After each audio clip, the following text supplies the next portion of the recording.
नमस्कार प्रेक्षकांनो, ठरलं तर मग या मालिकेच्या येणाऱ्या भागामध्ये जबरदस्त असा ट्विस्ट येणार आहे। तर प्रेक्षकांनो, इथे आता अर्जुन सायलीचे आई वडील म्हणून प्रियाच्या आई वडिलांना आपल्या घरी घेऊन आलेला असतो। तेव्हा इथे सायली खरं खोटं करण्यासाठी प्रियाच्या आई वडिलांना एक प्रश्न विचारते। ती विचारते की जर मी तुमची मुलगी आहे तर मी विश्वास कसा ठेवायचा। तर तुम्ही तुमच्या मुलीच्या अंगावरती कुठल्या अशा भागावरती अशी कुठली जन्मखून आहे का ज्याच्यामुळे हे सिद्ध होईल की मी तुमची मुलगी आहे। तेव्हा प्रेक्षकांनो, इथे आता प्रियाच्या आईने सांगितलेली जन्मखून ही सायलीच्या अंगावरती नसून प्रियाच्या अंगावरती आहे असं सांगत सायलीने आता सुभेदारांच्या घरामध्ये खूप मोठा धमाका केलेला असतो। चांगला बॉम्बच फोडलेला असतो, तो सुद्धा प्रियावरती।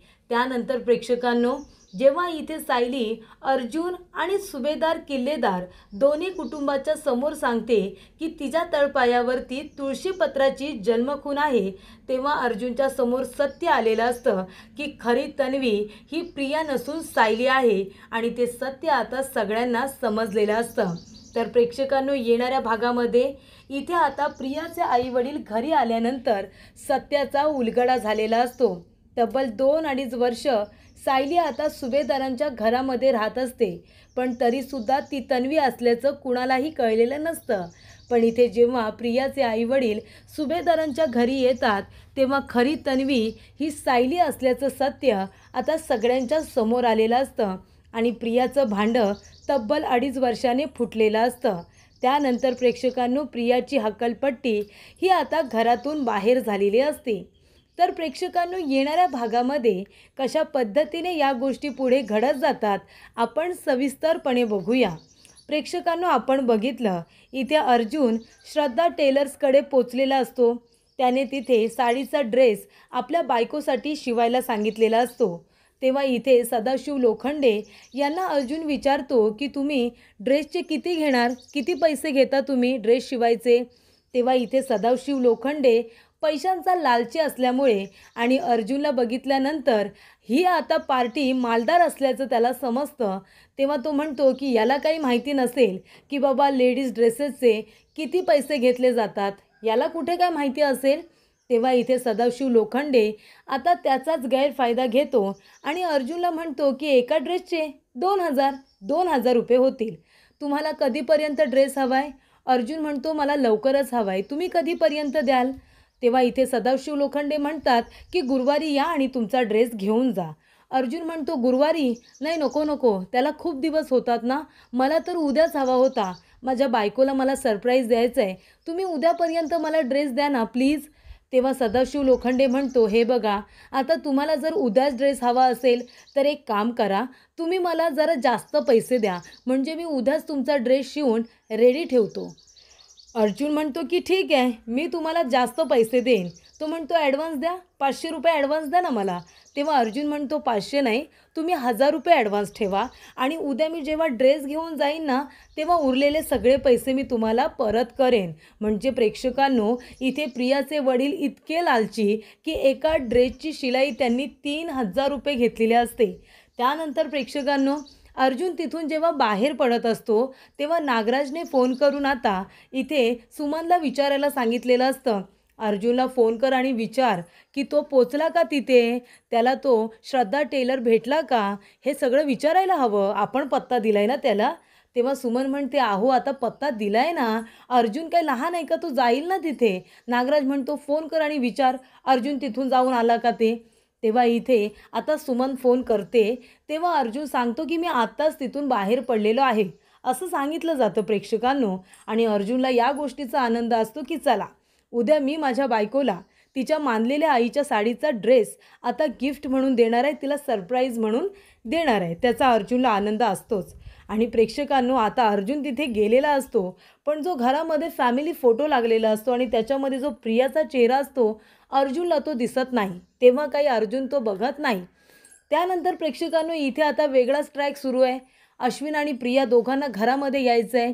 प्रियाने अश्विनला भडकवलेलं असतं की सुभेदारांच्या प्रॉपर्टीमध्ये मला इंटरेस्ट नाही आहे, पण अर्जुन आणि सायली यांनी खूपच हुशारीने आपल्या दोघांना घरातून बाहेर काढले आणि सगळ्या प्रॉपर्टीवरती दोघेजण आता फणा काढून बसलेले आहेत.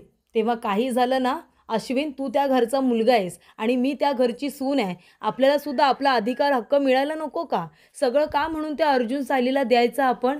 ती सायली आहे ना पैशांची खूप लालची आहे, तुला माहिती नाही आहे.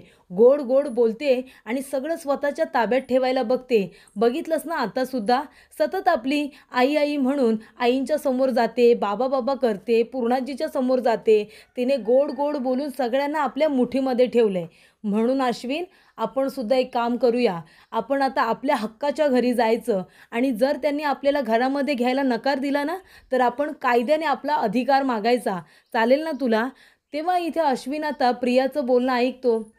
अश्विन हलक्या कानाचा असल्यामुळे तो लगेचच तिच्या बोलण्यात येतो आणि म्हणतो ठीक आहे, आपण जाऊया आता आपल्या हक्काच्या घरी.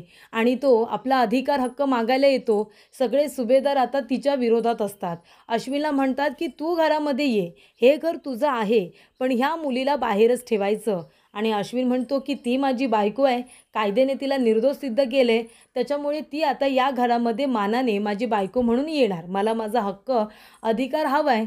तेव्हा सायलीला आणि बाकीच्या सगळ्यांना कळतं की हे अश्विनचे शब्द नाही आहेत, हे सगळे शब्द प्रेक्षकांनो प्रियाचे आहेत. कारण तिनेच त्याच्या कानामध्ये हे सगळे शब्द भरवलेत आणि त्या पद्धतीने आता चावी मारल्यासारखं इथे अश्विन सगळं बोलत असतो.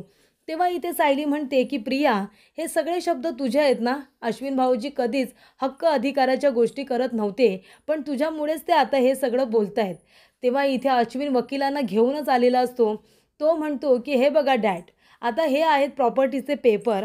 तुम्ही एक काम करा, मला मानाने आणि माझ्या बायकोला या घरामध्ये घ्या, नाहीतर मग ह्या प्रॉपर्टीचे हिस्से करा. माझ्या वाटणीचा जो काही हिस्सा असेल तो मला देऊन टाका. मला तुमचं दोघांचं काही नको आहे, फक्त माझ्या वाटणीचं जे काही असेल ना ते मला द्या. मी इथून निघून जातो आणि कायमचा तुमच्याबरोबर संबंध तोडतो.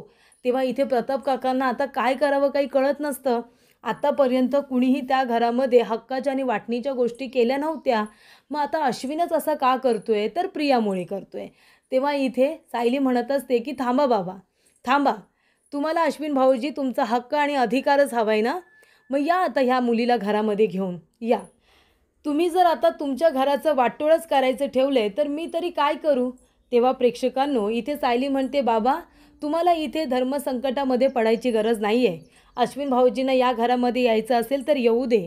पण इथे आता सायलीने एक अट ठेवलेली असते. ती म्हणते अश्विन भाऊजी, तुमच्या जबाबदारीवरती ह्या मुलीला या घरामध्ये घ्या. कारण जर हिच्यामुळे माझ्या कुटुंबातील एका तरी सदस्याला थोडा तरी त्रास झाला ना, तर हिची हक्कलपट्टी होईलच.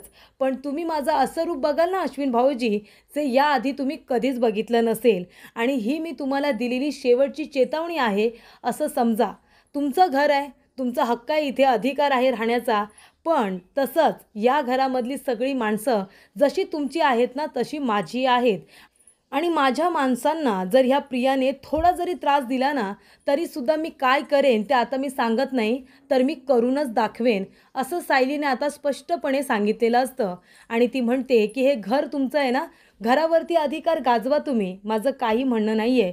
पण माझ्या कुठल्याही गोष्टीमध्ये, माझ्या कुटुंबाच्या कुठल्याही गोष्टीमध्ये ह्या मुलीने नाक खुपसायचं नाही. आमच्या सगळ्यांपासून हिने दूर राहायचं, असं इकडे आता सायलीने स्पष्टपणे अश्विनच्या समोर सांगितलेलं असतं. त्यानंतर प्रेक्षकांनो प्रियाच्या मूर्खपणामुळे आणि अश्विनच्या मूर्खपणामुळे त्यांना आता घरामध्ये ठेवावंच लागतं. तेव्हा इथे अश्विन म्हणतो जाऊ दे, यांच्याशी काही घेणं देणं ठेवायला नको. त्यानंतर प्रेक्षकांनो इथे आता अर्जुन गेलेला असतो आपल्या बायकोचा ड्रेस आणायला. इथे आता सदाशिव लोखंडे फोन करतात आणि म्हणतात की साहेब, तुमचा ड्रेस झाला आहे, तुम्ही घेऊन जा. कारण सदाशिवला आता 2,000 रुपये अजून मिळणार असतात. एका ड्रेसची फी 3,000 रुपये. त्यामुळे प्रेक्षकांनो इथे आता नागराज आणि महिपत दोघेजणं श्रद्धा टेलरच्या तिथे आलेले असतात. आणि तिथे गेल्यानंतर आता अर्जुन जेव्हा बघत असतो तेव्हा त्याचं लक्ष त्या फोटोकडे जातं. आणि इथे नागराजच अशी सिच्युएशन निर्माण करतो की अर्जुनला तो फोटो बघायला भाग पाडतो. अर्जुन म्हणतो की ही फोटोमध्ये असलेली मुलगी. तेव्हा इथे आता श्रद्धा टेलर ती आता प्रियाची आई म्हणते ही आमची मुलगी आहे, लहान असतानाच ती हरवली. 22 वर्षांपूर्वीच ती हरवली आहे. आता ती मोठी असेल, पण ती कुठे आहे आम्हाला माहिती नाही. ती काही आम्हाला सापडलेली नाही आहे. तेव्हा इथे अर्जुन म्हणतो, आहे, तुमची मुलगी आहे आणि ती तुम्हाला नक्की सापडेल. तेव्हा अर्जुन आता इथे सायलीला सरप्राईज देतो.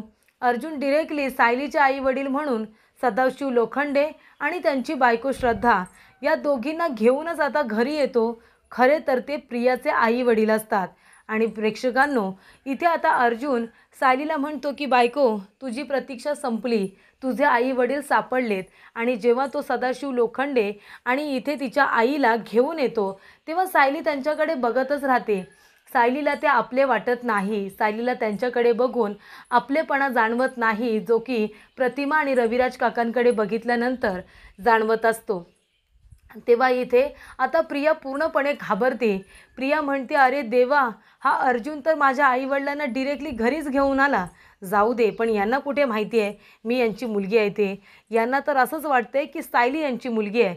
पण आता सायलीचे आई वडील म्हणून का होईना, पण आता यांचं या घराबरोबर नातं तर जोडलं गेलं आहे आणि आता सारखं यांचं येणं जाणंसुद्धा होईल. हा अर्जुन इतका हुशार आहे, तो 1 मिनटंसुद्धा लावणार नाही हे शोधून काढायला की हे माझे आई वडील नाही आहेत म्हणून. आता करायचं तर काय करायचं, असा प्रश्न इथे प्रियाला पडलेला असतो. पण आता ह्या नागराज आणि महिपतने प्रियालासुद्धा चांगलं अडकवलेलं असतं. आता जर जास्त काही बोललीस तर सगळ्यांना सांगू की हे आई वडील सायलीचे नसून तुझे आहेत म्हणून, असं बोलत इथे महिपत आणि नागराजने प्रियाला ब्लॅकमेल केलेलं असतं. आमच्या वाकड्यात जायचं नाही, आम्हाला काही बोलायचं नाही, जेलमधून तर तू बाहेर पडलीस पण तुला सुखाने जगू देणार नाही, असं इथे नागराजने प्रियाला सांगितलेलं असतं. त्यानंतर प्रेक्षकांनो, प्रिया आता घाबरलेली असते. ती म्हणते, अरे देवा, या लोकांनी मला ओळखायला नको. तेव्हा प्रेक्षकांनो, इथे आता प्रतिमा आणि रविराज काकासुद्धा आलेले असतात. तेव्हा इथे सायली त्या माणसांकडे बघत असते. ती म्हणते, तुम्ही आहात माझे जन्मदाते, तुम्ही खरंच मला जन्म दिलाय. तेव्हा ती म्हणते, हो बबडी, तूच माझी मुलगी आहेस. तेव्हा सायली म्हणते, बबडी, पण मला तर कुणीच बबडी नावाने हाक नाही मारत. ती म्हणते, अगं 22 वर्षांपूर्वी तुला ही हाक मारायचो ना आम्ही. तेव्हा सायली म्हणते, पण मला तर आठवतच नाही की तुम्ही मला बबडी हाक मारायचात आणि तुमच्याकडे बघून मला आठवत का नाही आहे की तुम्हीच माझे आईवडील आहात म्हणून. तेव्हा प्रेक्षकांनो, आता खूप वर्ष झालीत म्हणून असं वाटत असेल, असं सायलीला वाटतं. सायली म्हणते की काहीतरी गडबड आहे. तेव्हा अर्जुन म्हणतो, बायको, अगं हेच तर तुझे आई वडील आहेत ना, हा बघ तुमचा फॅमिली फोटो, हा तुझाच फोटो आहे ना त्यांच्याबरोबर. सायली म्हणते, असेल, पण मला यांच्याकडे बघून असं जाणवत नाही आहे की हे माझे जन्मदाते आहेत. तेव्हा सायली म्हणते, बरं ठीक आहे, मी जर तुमची मुलगी असं तुमचं म्हणणं आहे आणि मलाही बघायचं आहे की तुम्ही माझे आई वडील आहात की नाही, मग तुम्ही मला सांगा ना की तुमच्या मुलीच्या अंगावरती किंवा कुठे शरीराच्या कुठल्याही भागावरती अशी कुठली जन्मखूण होती का, ते सांगा ना. तेव्हा प्रेक्षकांनो, इथे आता अर्जुन तिच्याकडे बघतच राहतो. अर्जुन म्हणतो, जन्मखुनेबद्दल सायलीने का बरं विचारलं असेल. तेव्हा इथे आता प्रियाची आई म्हणते, हो हो, आमच्या मुलीच्या अंगावरती जन्मखूण म्हणजे तिच्या पाठीमागे इथे एक तीळ होता पाठीवरती, तिच्या पायावरती एक तीळ होता. आता जन्मखूण अशी प्रियाची काहीच नसते, पण आता 5-6 वर्षांची असताना जे काही अंगावरती तीळ वगैरे होता हे आता तिची आई सांगत असते. तेव्हा इथे सायली म्हणते, हेच मला तुम्हाला सगळ्यांना सांगायचं आहे की हे माझे आईवडील नाहीच आहेत.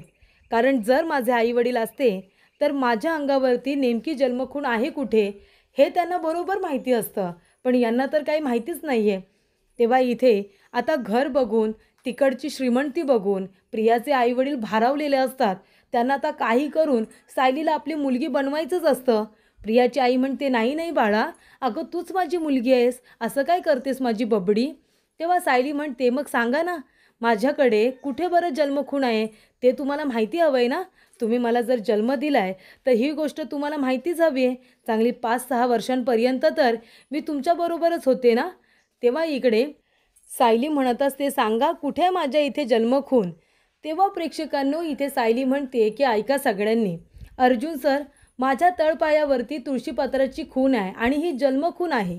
माझ्या जन्मापासूनच ही तुळशीपत्राची खून माझ्या तळपायावरती आहे आणि त्याबद्दल माझ्या जन्मदात्या आईलाच जर माहिती नाही आहे तर मी यांच्यावरती विश्वास कसा ठेवू की हे माझे आई वडील आहेत म्हणून.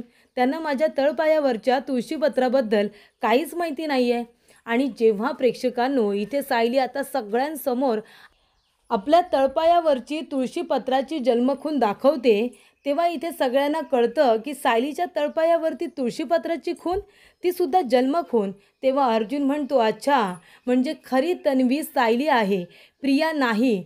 म्हणूनच प्रियाने स्वतःचं आणि सायलीचं दोघींचंही गाठोडं आश्रमामधून पळवून आणलं. याचा अर्थ खरी तन्वी सायली आहे, प्रिया एक फ्रॉड मुलगी आहे आणि अर्जुनच्या समोर प्रिया तन्वी नसल्याचं सत्य आलेलं असतं. त्यामुळे प्रेक्षकांनो इथे आता प्रियाचे आईवडील सुभेदारांच्या घरी आल्यामुळे इथे आता खूप मोठ्या सत्याचा उलगडा झालेला असतो. 2.5 वर्षाचं कोडं एका मिनिटामध्ये सायलीने सोडवलेलं असतं.